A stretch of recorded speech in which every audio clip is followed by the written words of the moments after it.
Une onde est une perturbation du milieu dans lequel elle se propage. Le son est une onde de pression. Il va aller compresser et décompresser l'air inlassablement un certain nombre de fois par seconde. C'est ce qu'on appelle la fréquence. Lorsque la fréquence varie, la hauteur aussi. Plus l'onde a une fréquence élevée, plus le son sera aigu. L'amplitude, quant à elle, définit la puissance du son. Chaque son est composé de plusieurs sinusoïdes.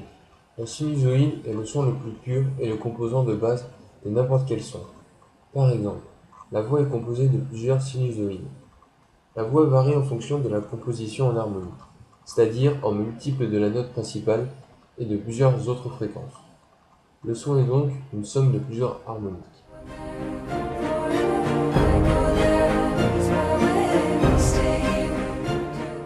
Notre première expérience a consisté à calculer la fréquence de résonance de nos différents verres.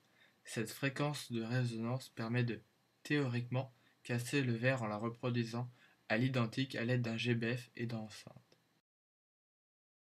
Absolument tous les objets ont leur fréquence de résonance. La fréquence de résonance correspond à la hauteur à laquelle l'objet va naturellement vibrer. Pour un verre, peu importe où on le tape, le son qu'il va produire sera le même. C'est ce qu'on appelle sa fréquence de résonance. C'est la fréquence à laquelle le son va naturellement se déplacer dans le verre et le faire vibrer.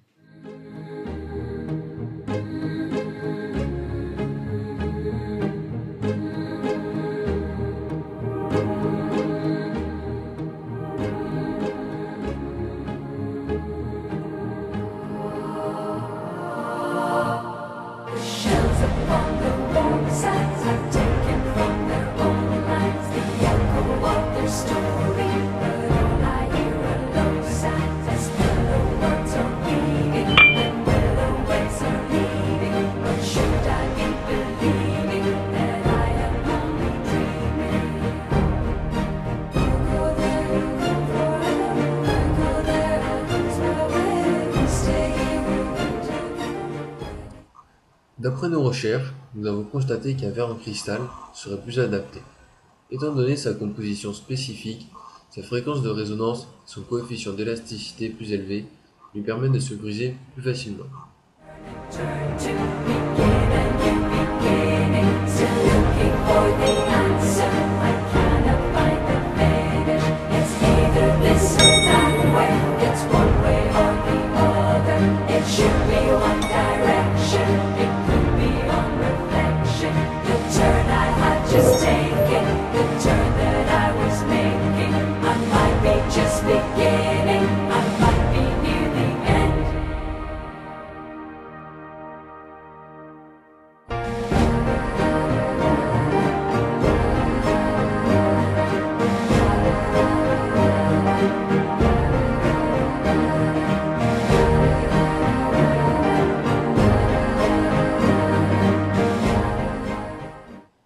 Le son est une onde périodique qui, pour se déplacer, doit se trouver dans un milieu.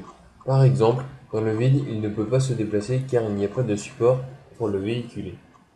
Il est propagé par l'élasticité du milieu environnant sous forme d'onde longitudinale. De plus, il ne transporte pas vraiment de matière. L'unité de mesure de la puissance sonore est le décibel.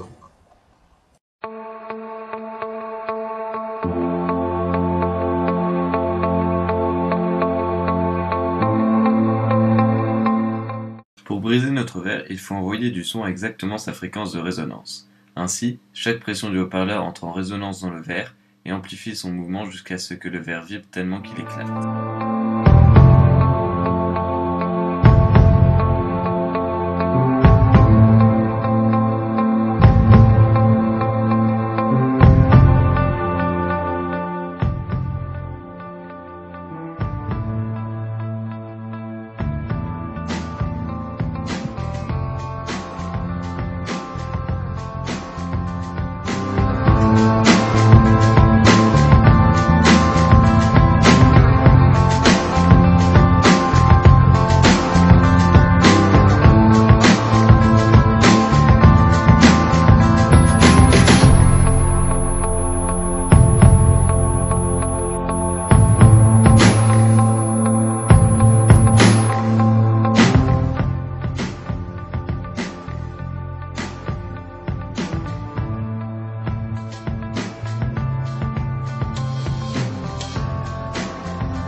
pas réussi à casser le verre, dû entre autres au fait que les enceintes ne soient pas assez puissantes et que nous ne puissions pas en avoir de plus puissantes, nous avons vu qu'il était tout de même possible de casser un verre avec 2 enceintes et un verre beaucoup plus fin.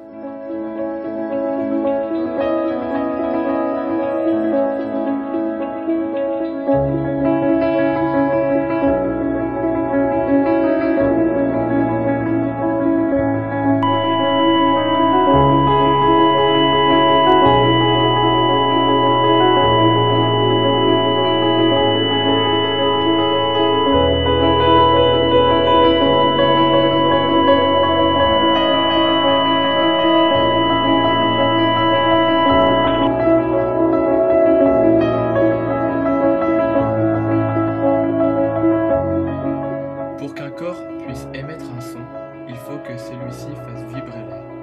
Pour la voix, il s'agit des cordes vocales qui font vibrer l'air. Plus les cordes vocales vibrent rapidement, plus le son est aigu. Et inversement, plus les cordes vocales vibrent lentement, plus le son est grave. La vitesse de vibration des cordes vocales pour les femmes est plus rapide que celle des hommes. Cela explique donc que les femmes émettent des sons plus aigus. La voix d'un homme émet des fréquences comprises entre 70 et 160 Hz. La voix d'une femme émet des fréquences allant de 130 à 300 Hz. Il s'agit de la voix parlée.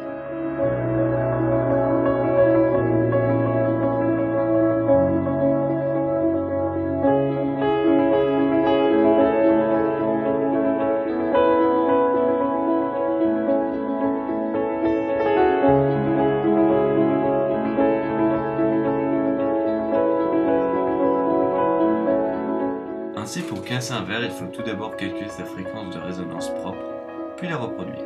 De plus, nous avons constaté que les voix chantées pouvaient atteindre cette fréquence qui se situe entre un Do et un Do dièse de la 6e octave. Cette note peut être atteinte par certains chanteurs tels que les contre-sopranes.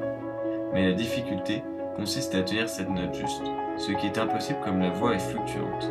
De plus, pendant une durée suffisante pour que le verre rentre en résonance et se casse.